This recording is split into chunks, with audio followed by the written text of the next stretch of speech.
நாம் என்ன அனுபவித்தோம், நம்மளுடைய சிந்தனையிலே தோன்றிய அருள் முத்துக்கள் என்ன, அந்த அருள் அனுபவங்கள் என்ன என்பதை பற்றிய சிந்தனையாகத்தான் இதை அமைத்திருக்கிறோம்.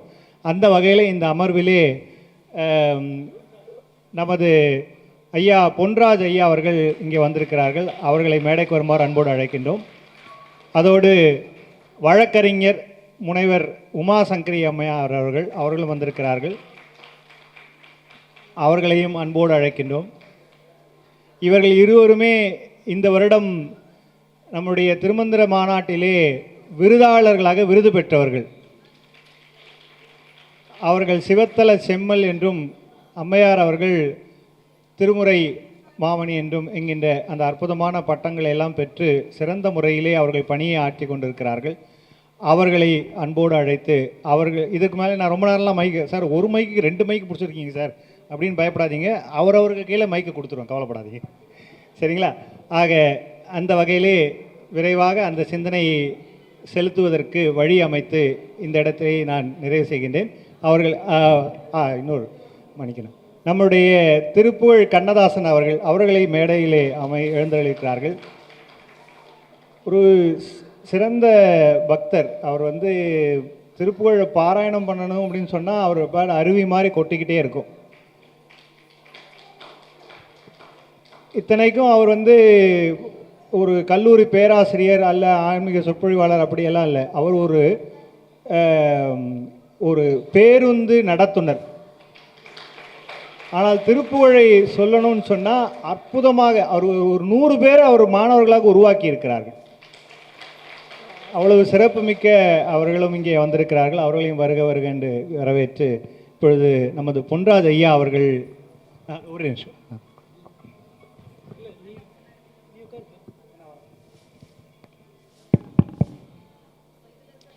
பெருமக்களே, இந்த நிகழ்வினுடைய அறிமுகத்தை என்னுடைய திருமகனார் மிக சிறப்பாக எடுத்துரைத்தார்.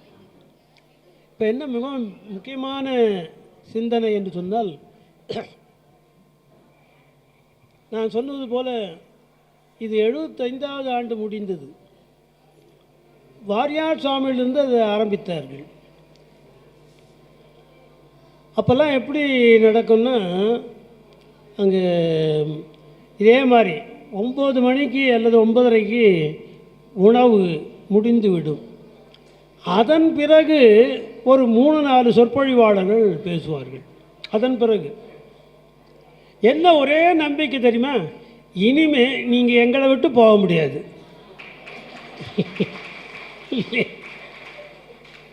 போன நேரம் படுக்க போகிறீங்க, அவ்வளோதான்.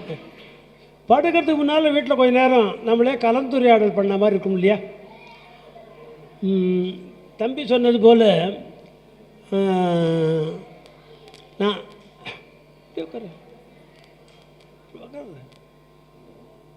ஓஹோ சரி சரி சரி. சிவனும் சிவன் மகனும் மடியில் உட்காந்து அருட்கவி சாதராம் சுவாமிகள்னு ஒருத்தர் இருந்தார். எத்தனை பேருக்கு அவரை தெரியும்னு தெரியல. உங்களுக்கு தெரியுமா? சரி, கேள்விப்பட்டு. அருட்கவி சாதராம் சுவாமிகள் நினைத்த போது நினைத்தபடி பாடுவார். ஒரு கோயிலுக்கு அழைத்து போனீங்கன்னா இந்த கோயில் முன்னால் நின்றுட்டு சுவாமி இதுதானே அப்படின்னு சொல்லிட்டு கேட்டுட்டு அதுக்கு ஏதாவது வரலாறு இருந்தால் சொல்லுங்கன்னுவார். வரலாறு கேட்டார்னா அடுத்த நிமிஷம் ஒரு 10 பாட்டு எப்படி ஞானசம்பந்தர் கோயில்தோறும் சென்று அதற்கு ஒரு பதிகம் பாடினாரோ அதுபோல் அங்கே போய் பாடிவிடுவார். அதனால் அவருக்கு அருட்கவின்னு பேர். என்ன பிரச்சனைன்னா, அவங்க அப்படியே அருவி மாதிரி கொட்டிக்கிட்டே இருப்பார் இல்லைங்களா? அருவி மாதிரி கொட்டிக்கிட்டே இருக்கவர் என்ன பண்ணுறாரு, நம்ம எங்கே போய் பேச சொன்னார், வள்ளி திருமணம்னு இங்கே நாங்கள் போடுவோம் அவரை. இந்த மாதிரி சாப்பிட்டுட்டு ஒரு அப்போல்லாம் மக்கள் இந்த மாதிரிலாம் வளரலை. ஊரே ரொம்பவும் அதாவது இப்போ நாம் பார்க்குற வளர்ச்சியில் இல்லை. இந்த மாதிரி பெரிய மண்டபங்களே கிடையாது.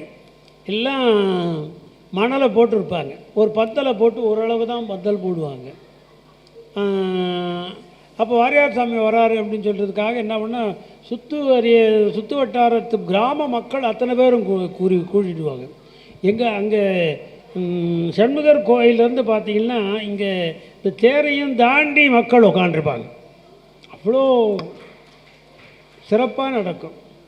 அதில் நம்முடைய அருட்கவி சாதுராம கூப்பிட்டு அவரை வந்து 10:30 மணிக்கு வள்ளி திருமணம்னு அவரை அழைச்சோம்னா அவர் பாட்டு பாடிக்கிட்டே இருப்பார். நிறைய பாடல்கள் கந்த புராணத்தில் சொல்லுவார். இந்த அவர் எந்த புராணத்தில் இருந்தாலும் எதை வேணால் சொல்லிகிட்டே இருப்பார். அவர் முடிக்கும்போது கரெக்டாக காலையில் 5:30 மணி ஆகிடும்.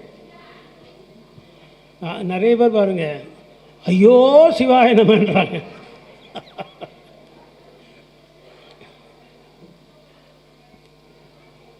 அந்த மாதிரியெல்லாம் இப்போ ஆனால் ஒன்று எப்படியா இருந்தாலும் சும்மா தானே போய் படுக்க போகிறீங்க, நம்ம ஒருத்தர் பேசிக்கலாமே என்று ஒரு கலந்துரையாடல் போல தான் அதை ஆரம்பித்தோம். ஆனால் அது வந்து நல்ல சிறப்பான முறையில் வந்தது. சிறப்பான முறையில் எல்லாரும் அவரவர்கள் வந்து அந்த கருத்துக்களை பரிமாறிக்கொள்வார்கள். அப்படித்தான் இந்த முறையும் நாங்கள் அழைத்து வந்திருக்கோம். இவர்களை பற்றிய அறிமுகத்தை எல்லாம் சொன்னாங்க. நம்முடைய பொன்ராஜ் அவர்கள் சிவத்தல செம்மணின்னு இப்போ தான் விருது வாங்கினார் எங்ககிட்ட. மிகச்சிறந்த ஒரு அதாவது பணியாளர். அவர் வந்து மிகப்பெரிய அளவுக்கு இந்த ஆவடி ஃபேக்டரி இருக்கு பாருங்கள், அதில் உயர் பொறுப்பு வகித்தவர். அந்த ஃபேக்ட்ரி மூலமாக என்ன உருவாச்சுன்னா உலகத்தை அழிக்கிறதுக்குன்னு என்னென்னலாம் பண்ணமோ அதெல்லாம் பண்ணிட்டு வந்தார். ஆனால் யோசித்து பார்த்துருப்பா போல்ருக்கு, இனிமேல் இதை செய்வதை விட மிக அற்புதமான ஒரு ஆக்கப்பணியை செய்வோம் என்று நம்முடைய இந்த ஆன்மீக பணிக்கு வந்துட்டார். நிறைய நூல்கள் எழுதுகிறார். நல்ல ஒரு ஆழ்ந்த சிந்தனை உடையவர். அவர் இப்பொழுது உங்களோடு தன்னுடைய அனுபவத்தை பகிர்ந்து கொள்ள வந்திருக்கிறார். நம்முடைய அம்மையார் உமா சங்கரி என்கின்ற இந்த உமாசங்கரி ராமநாதன் என்பவர்களை பற்றி சொல்லிக்கிட்டும் இருக்கலாம். அவங்க வந்து ஒரு வழக்கறிஞர், அது மட்டும் இல்லாமல் மிகப்பெரிய ஆய்வாளர், மிகப்பெரிய யோக பயிற்சியாளர், இது மாதிரி சொல்லிக்கிட்டே போல. நான் அவங்கள பற்றி இவங்க எனக்கு ஒரு ப்ரொஃபைல் அனுப்புங்கன்னு சொல்லியிருந்தேன். அந்த ப்ரொஃபைல் எடுத்து கொஞ்சம் படிக்கலான்னு பார்த்தா படித்தா 2 பக்கம் 3 பக்கம் ப்ரொஃபைல் வந்தால் பரவாயில்லைங்க, 79 பக்கமாக கொடுப்பாங்க அவங்க. அப்படின்னா அந்த அளவுக்கு அவருடைய வீச்சு இருக்கிறது. அவர்கள் அண்மையில் தான் இந்த இருவரும் என்னோடு இணைந்தார்கள். இனிமேல் நீங்கள் என்னோடு தொடர்ந்து வருகிறீர்கள் என்று அவர்களை நான் அழைத்து வருகிறேன். அதே மாதிரி திருப்புகழ் கண்ணதாசன் பற்றி நம்ம தம்பி சொன்னது 100க்கு 100 உண்மை. அந்த 100க்கு 100 உண்மை என்பது போலவே 100 பேருக்கு மேலே ஒரு தமிழ் திருப்புகழை பல குழந்தைகளுக்கு சொல்லிக் கொடுத்துருக்கு. ரொம்ப ஒரு முதல்ல கேள்விப்பட்ட போது நான் வந்து சரி என்று ஒப்புக்கொண்டேன். சரி பெரியவங்க சொல்கிறாங்க. அப்புறம் இவர் என்னோடு பேசி பார்த்தா எனக்கு என்னை இவருக்கு ஏற்கனவே தெரியும், பல வருடங்களுக்கு முன்னாலேயே தெரியும்னு அவர் சொன்னபோது தான் எனக்கு தெரியும். இதே வள்ளிமலைக்கு ஒவ்வொரு படிவிழாக்கும் இதில் வண்ணாரப்பேட்டையிலேருந்து ஒரு மகளிர் கூட்டம் வரும். அந்த அம்மா வந்து தெய்வ பணி மகளிர் மன்றம்னு ஒன்று வச்சாங்க. தெய்வநாயகி அம்மாள்னு பேர். எங்களுடைய இதில் ரொம்ப நீண்ட நெடுங்காலமாக எங்களோட பணி செய்து கொண்டிருப்பார்கள். அவர்களோடு இவர் வந்து பணி செய்திருக்கிறார். அப்பொழுதுலேருந்தே உங்களுக்கு தெரியும் சார் என்று அவர் சொன்னபோது எனக்கு ஆச்சரியமாக இருந்தது. அந்த அளவுக்கு இவர்களெல்லாம் வந்திருக்கிறார்கள். இவர்களெல்லாம் ஒவ்வொருத்தருக்கும் ஏற்பட்ட அனுபவத்தை முதலிலே சொல்லுங்கள் என்று சொல்கிறோம். இப்போ நம்ம என்ன பண்ணோன்னா ஒவ்வொருடைய அனுபவம் சுவையாக இருக்கணும் இல்லையா? அந்த சுவையான அனுபவத்தை சுவைபட சொல்லுவார்கள், உங்களை தூங்க விட மாட்டாங்க. புரியுதா? என்ற நம்பிக்கையோடு இப்பொழுது நாம் அதை ஆரம்பிக்கிறோம். இப்போ முதல்ல நம்ம இப்படி ஆரம்பிச்சிடுமா? இந்த அவர் முதல்ல ஆரம்பிச்சிட்டுமா? பொன்ராஜ் சரி. பொன்ராஜ் அவர்கள் வந்து இப்பொழுது தன்னுடைய அனுபவத்தை சுருக்கமாக எடுத்து சொல்லுவார். எல்லாரும் பார்த்துக்கிட்டே தான் பேசணும். இப்படி கொஞ்சம் தலை ஒரு மாதிரி கீழே போச்சுன்னா உடனே நிறுத்திக்கணும்.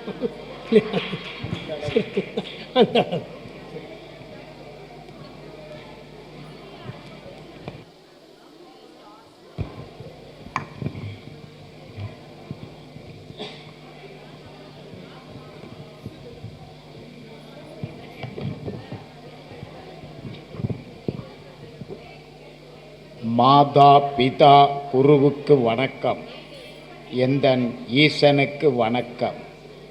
வள்ளிமலையில் படி உற்சவம் நடத்தி முருகப்பெருமானையும் தரிசித்து பக்தி அனுபவ பகிர்வுரையை கேட்பதற்கு கூடியிருக்கும் ஆன்மீக பெருமக்களுக்கு சிறந்தாழ்ந்த வணக்கம்.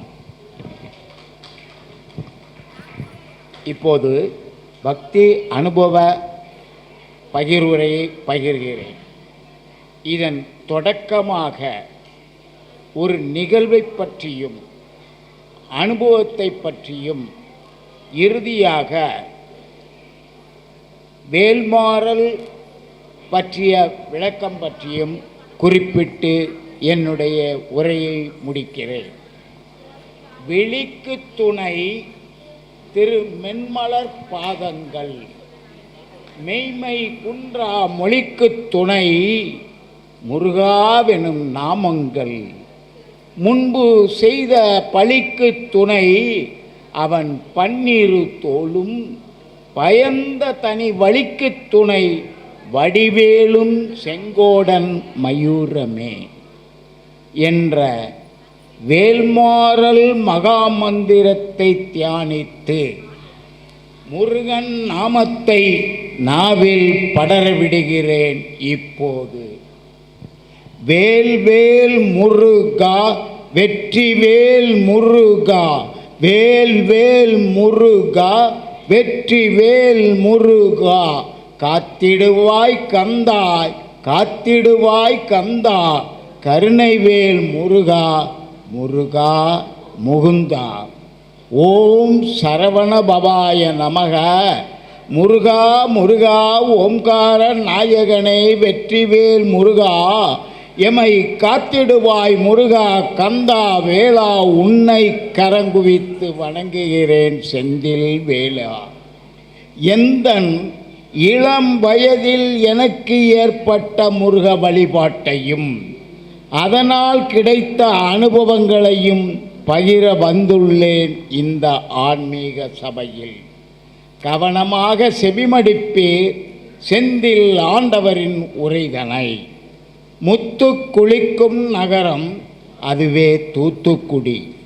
முத்து நகரம் இந்த தூத்துக்குடி மாவட்டத்தில் முத்தாய்ப்பாய் இருக்கும் நகர் திருச்செந்தூர்.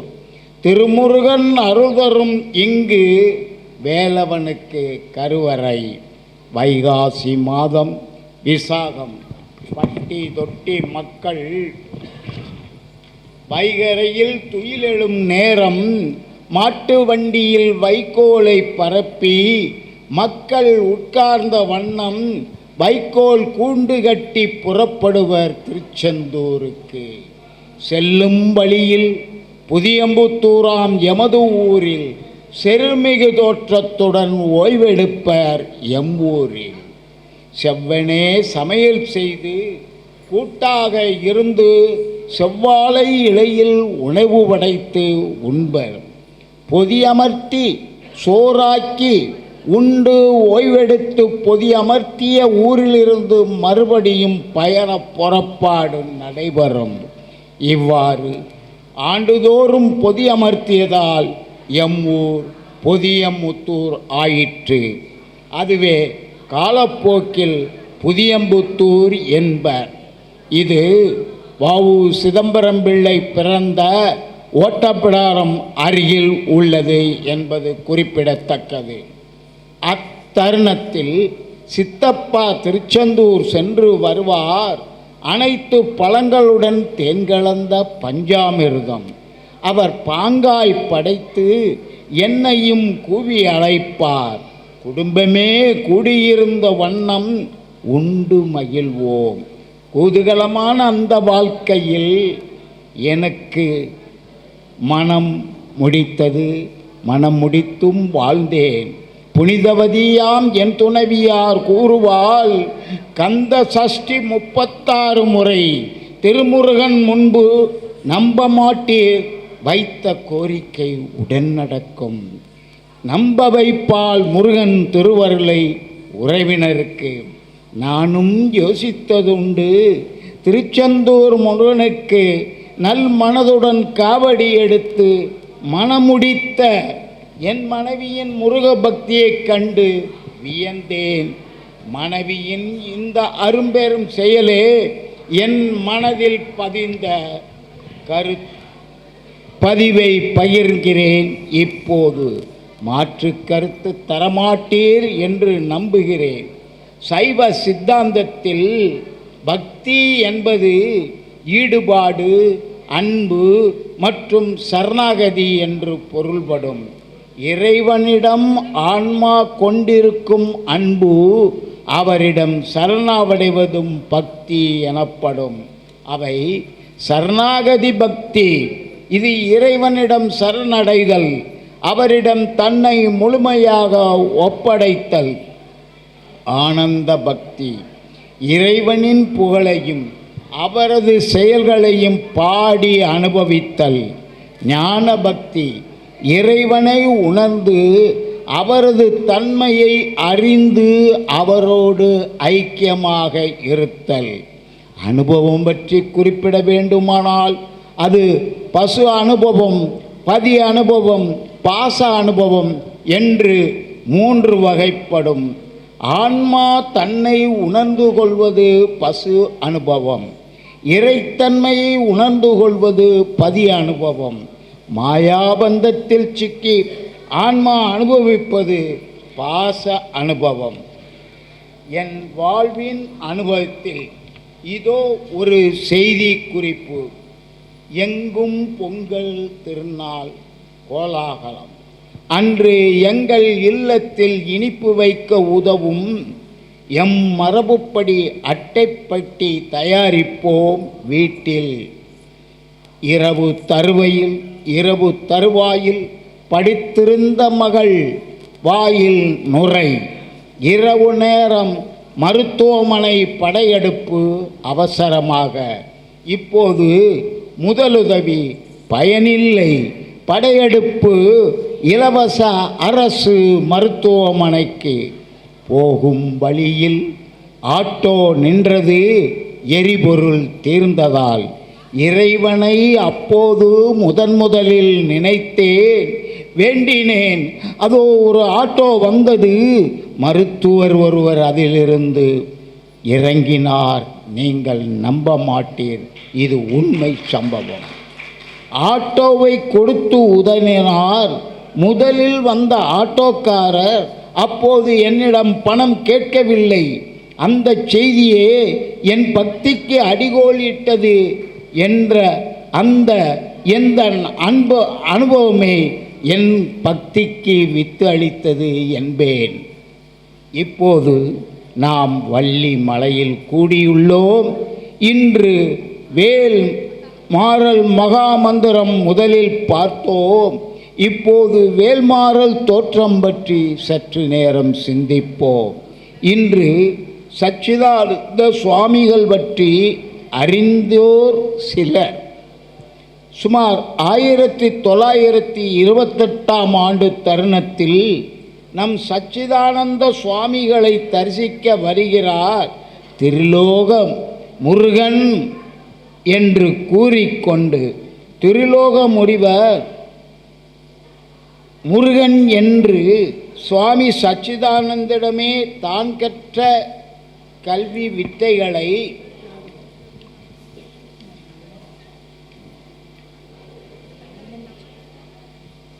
கஷ்டம்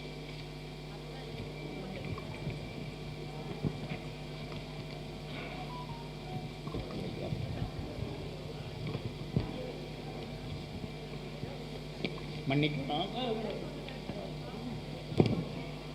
தான் கற்ற வித்தைகளை சிறப்புடன் செய்தோம் என்ற ஆணவ மலத்தில் அவர்தம் சிந்தையில் ஏறிய ஆணவ மலத்துடன் செயல்பட்டார். சுவாமிக்கு திருமருகன் அருளால் அருணகிரிநாதர் சிறப்புடன் அருளிச் செய்த வேல் வகுப்பில் 16 சிறப்புமிக்க வரிகளை முன்னர் பின்னர் வருமாறு சுற்றுக்கள் 4ஆக 64 வரிகளை அமைத்து பாடினார். இதுவே வேல்மாறல் மகாமந்திரம் என்று அறிவோம். இப்பாடலை சுவாமிகள் பாடும்போது மந்திரவாதியின் இனிய உடல் எரிவது போன்று உணர்ந்து தன் இத்தகைய தவறினை உணர்ந்த இந்த மந்திரவாதி தன் தவறை மன்னிக்க வேண்டி சுவாமி பாதங்களில் தற்குறி அகற்றிய நிலைப்பாட்டில் விழுந்து சுவாமிகள் தன்னை மன்னித்தருள வேண்டும் என்று மன்றாடி சரணாகதி அடைகிறார். தற்குறி தன் ஆணவ மலத்திலிருந்து விடுபடுகிறார். வேல்மாறல் பாராயணம் செய்வதால் என்ன பயன் தரும் நீங்கள் அறிந்து கொள்ள வேண்டாமா? வேல் வகுப்பே ஒரு ஔஷதம் போன்ற ஒரு மருந்து, வேல் வகுப்பு என்று கூறலாம். இதனால் நமக்கு வேல் ஞானம் கிட்டும் என்பதால் புற்றுநோய் தீர்ப்பதே இந்த வேல் ஞானத்தின் மகிமை. ஞானம் கிட்டியது இப்போது, இதன் மூலம் கிடைப்பதே ஒரு பேரின்பம். இன்று நீங்கள் அறிந்து கொள்ள வேண்டியது ஒன்றே, இந்த வேல்மாறன் வேல்தான் முருகவேல். முருகன் வேறு வேல் வேறு என்று நீவீர் எண்ண வேண்டாம். இந்த வேலவனை வைத்திய பெருமான் என்று அறிக. வேலாயுதமே பிறவியை அழிக்கும் பெரிய மருந்து. வேல்மாறலை 48 நாட்கள் தொடர்ந்து பாராயணம் செய்து பாடினால் தங்களது நியாயமான கோரிக்கை சரி செய்யப்படும் முருகன் திருவருளினால். இதற்கு நீவீர் செய்ய வேண்டியது பாட்டின் பொருளுணர்ந்து அதில் சொல்லியபடி பிழையின்றி பாராயணம் செய்தல் ஆகும். சிறிய வேலினை நம் கரங்களில் வைத்து கொண்டு சீர்மிகு எண்ணத்துடன் வேல்மாறலை படித்தால் சிறிதும் தடங்களின்றி முருகன் அருள் புரிவார். மேலும் சிறு பையில் வேல் வைத்து வேல்மாறல் படித்தால் திருமண தடை நீங்கும், புத்திர பாக்கியம் கிட்டும். திருத்தணிகை வரும் பக்தர்கள் ஆண்டுக்கொரு முறை திருமுருகனை தரிசிக்க வள்ளிமலை வரவேண்டும். திரும்பவும் கூறுகிறேன், வள்ளிமலை முருகனை தரிசியுங்கள், உங்கள் கோரிக்கைகளை வையுங்கள், தடையின்றி வாழ்வின் பயணத்தை தொடருங்கள். தங்கு தடையின்றி கவி வாசிக்க அருள்புரிந்த நம் தமிழ்கடல் வள்ளிமலை முருகப் பெருமானுக்கும் தமிழ் பெருந்தகை சிறப்பு நெறியாளர் ஐயா தமிழ்கடல் மூபே சத்யபால் முருகனாருக்கும் அவரது தமையனார் அவர்களுக்கும் குடும்பத்தாருக்கும் என நன்றியினை கூறி முடிக்கின்றேன். வாழ்க வளமுடன். தென்னாடுடைய சிவனே போற்றி, என் நாட்டவர்க்கும். ஓம் முருகா, ஓம் முருகா. வாழ்க வளமுடன். நன்றி. தேங்க்யூ. வேல்மாறல் தன்னை எப்படி ஈர்த்தது, அது என்ன அளவுக்கு தனக்கு ஒரு மிகப்பெரிய மகா மந்திரமாக மாறியது என்பதை பற்றியெல்லாம் அவர் எடுத்து சொன்னார். அதில் முதல்ல அவர் சொன்னது என்ன, ஒரு ஆட்டோக்காரர் பற்றி சொன்னார். திடீர்னு ரொம்ப ஒரு இக்கட்டான நேரத்தில் மருத்துவமனைக்கு போகிறதுக்காக தேடிக்கொண்டிருக்கும் போது எங்கேயும் எதுவும் தென்படாத போது ஒரு ஆட்டோ வராதான்னு நினச்சார். உடனே ஆட்டோ வந்து நிற்கிது. அது மட்டும் இல்லாமல் அந்த ஆட்டோவில் அவர் போய் திரும்பி வந்து அவர் அந்த சிகிச்சையை பெற்று வருகிறார். தேறி விடுகிறார்கள். அவர் அந்த ஆட்டோக்காரர் இவர்கிட்ட பணமே வாங்கலையாம். அதனால் இவருக்கு அவர் பக்தி பெருகி போச்சுட்டார். புரியுதுங்களா? அப்படின்னா நமக்கு அந்த மாதிரி ஆட்டோக்காரர்கள்லாம் நம்ம தேவைப்படுறாங்க. நம்ம பக்தி பெறணும்னா இல்லை. ஆனால் அதுவல்ல உண்மை. அவர் அந்த நிலை ஒவ்வொருத்தருக்கும் ஒவ்வொரு மாதிரி ஆண்டவன் அருள் புரிவாங்க. எல்லாருக்கும் ஒரே மாதிரி அருள் புரிவான்னு சொல்ல முடியாது. தெய்வம் என்பதோர் சித்தம் உண்டாகினார் மணிவாசகர் எப்படி வரும்னு அந்த திருவாசகத்தில் வரிசையாக ஒவ்வொன்றும் இந்த கல்வி என்னும் பல்கடல் பிழைத்தும் செல்லும் என்னும் அல்லலை பிழைத்தும் எப்படியா வரும்போது கடைசியில் திடீர்னு ஒரு கடவுள். அப்போ தெய்வம் என்பதோடு சித்தம் உண்டாகினா என்ன பொருள்னா, தெய்வம் என்பது நான் நம்புகிறேன் சார், அது அல்ல. நம்புறது எவனா நம்புவான். அது வந்து என்னென்னா இருக்குன்னு எல்லாரும் சொல்கிறாங்க, நானும் நம்புகிறேன், அவ்வளோதான். அதில் எப்படி கடவுள் உங்களுக்கு அருள் புரிவார்? நீ உனக்குள்ளாக உணர்கிறாயா? அந்த உணர்வினால் தான் அந்த ஆண்டவனை அறிந்து கொள்ள முடியுமே தவிர இதனால் இந்த காரணத்தால் இந்த லாஜிக்கால் இந்த சயின்ஸால் நான் கடவுளை அதுக்கெல்லாம் அப்பட மாட்டேன். மிக அழகாக சொன்னார். இத்தந்திரத்தில் காண்டுமென்று இருந்தோர்க்கு அத்தந்திரத்தில் அவன் வயின் ஒழித்தும். உடனே எல்லாம் கீழே இருந்தே சொல்கிறாங்க பாருங்க. அப்படின்னா குருராஜம்பேட்டைன்னு அர்த்தம். கரெக்டாக நல்ல அன்பர்கள். அது உடனே அந்த உணர்வு வராதுங்க. நான் நிறைய படிச்சிருக்கேன், அதனால் கடவுள் உங்கள்கிட்ட வருவான்னு நினைக்காது. என்ன மாதிரி எனக்கு இருக்கிற செல்வம் மாதிரி யார், அதனாலலாம் கடவுள் மாட்டேன். அது கடவுள் அல்ல. நீ நினைத்து கொண்டிருப்பது கடவுள் என்று சொல்லுவது என்பதெல்லாம் கடவுள் அல்ல. எது கடவுள்னா, எப்பொழுது கடவுள் உள்ளே உனக்கு உணர்வாக தோன்றுகிறானோ அப்பொழுது நீங்கள் அதை பற்றி பேசவே அறியீர்கள். அதனால தான் அவர் சித்தம் உண்டாகின்றார். அதுக்கப்புறம் அவன் வந்து பேசிட்டார். இல்லை அவன் பேசுறதுக்குள்ளே பல பேர் வந்து கெடுத்துருவான்ட்டார். 100 கோடி மாயா சக்திகள் வேறு வேறு தம் மாயை தொடங்கின. ஆகவே இதெல்லாம் மாறி அவருக்குள்ளே ஒரு உணர்வை நாம் அவர் எப்படி யாருக்கு எந்த உணர்வு வரும்னு தெரியாது. நமக்கு ஒரு மாதிரி விசித்திரமாக கூட இருக்கலாம். ஆட்டக்கார சொன்னால் உடனே பக்தி என்ன சார் இது என்றெல்லாம் கூட இருக்கலாம். ஆனால் அவருக்கு எப்படி ஆண்டவன்னா அந்த பக்குவத்தில் உள்ளவருக்கு நாம் இப்படி தான் உணர்த்த வேண்டும் என்று அவருக்கு உணர்த்தி இருக்கிறான். ஒரு ஆட்டோக்காரனாக வந்து உணர்த்தி இருக்கிறான். அவர் உடனே வேல்மாறலுக்கு பாய்கிறார் இல்லையா? அது அவருடைய அனுபவத்தை சொல்லியிருக்கார். அதற்காக அவருக்கு வாழ்த்துக்களை சொல்லி அம்மையார்